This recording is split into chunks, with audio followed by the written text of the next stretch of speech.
नमस्ते। कैंसर की चर्चा को आगे बढ़ाते हुए आज हम यूरिनरी ब्लैडर पेशाब की थैली के कैंसर पे चर्चा करेंगे। ये कैंसर आमतौर पे 50 साल की उम्र के बाद होता है और सिंपल सा सिम्टम रहता है जो हम इग्नोर करते हैं। दर्द रहित कभी कभी लाल पेशाब होना या पेशाब में खून आना।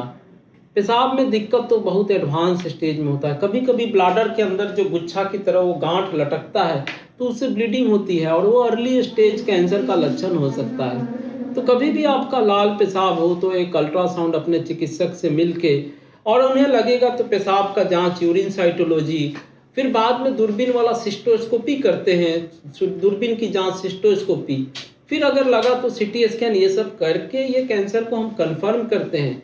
यूरिनरी ब्लैडर कैंसर हम शुरुआती दौर में पकड़ सकते हैं और ये कैंसर पहला, दूसरा, तीसरा स्टेज में जड़ से ठीक हो सकता है। आज इस कैंसर में चौथी स्टेज में भी इम्यूनोथेरेपी की दवाइयाँ लंबी जिंदगी देती है। और बहुत इंटरेस्टिंग ये बात है कि यूरिनरी ब्लैडर कैंसर में हम बीसीजी यूज करते हैं पहले, दूसरे स्टेज में।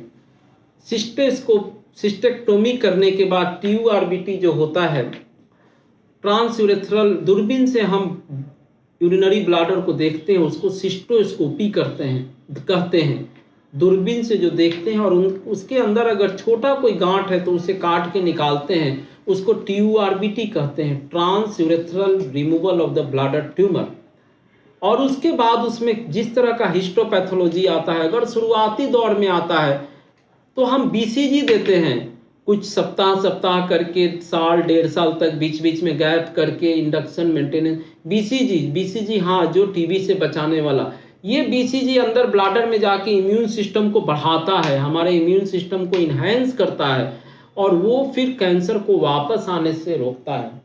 ये कैंसर बहुत केसेज में स्लो वेराइटी के होते हैं, धीरे धीरे बढ़ने वाले होते हैं बहुत सारे केसेज में।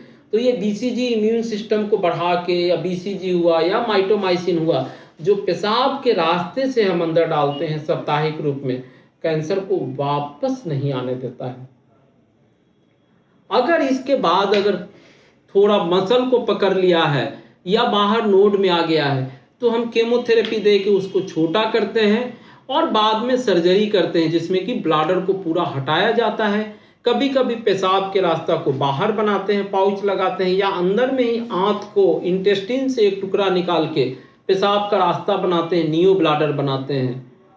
तो ये सर्जरी थोड़ा बड़ा सर्जरी होता है, लेकिन अभी रोबोटिक टेक्नोलॉजी से ये सर्जरी में भी हम लोग काफ़ी सफलता हासिल कर रहे हैं। और अगर गलती से ये कैंसर 4th स्टेज में भी पकड़ा जाए या 3rd के भी एडवांस स्टेज में, तो इम्यूनोथेरेपी की दवाइयाँ बहुत केसेज में, या कुछ नया टारगेटेड ड्रग्स हैं, एंटीबॉडी हैं, जो कि इस कैंसर में अच्छा काम करते हैं और हम लास्ट स्टेज में भी अब लंबी जिंदगी का इसमें सोच सकते हैं। धन्यवाद।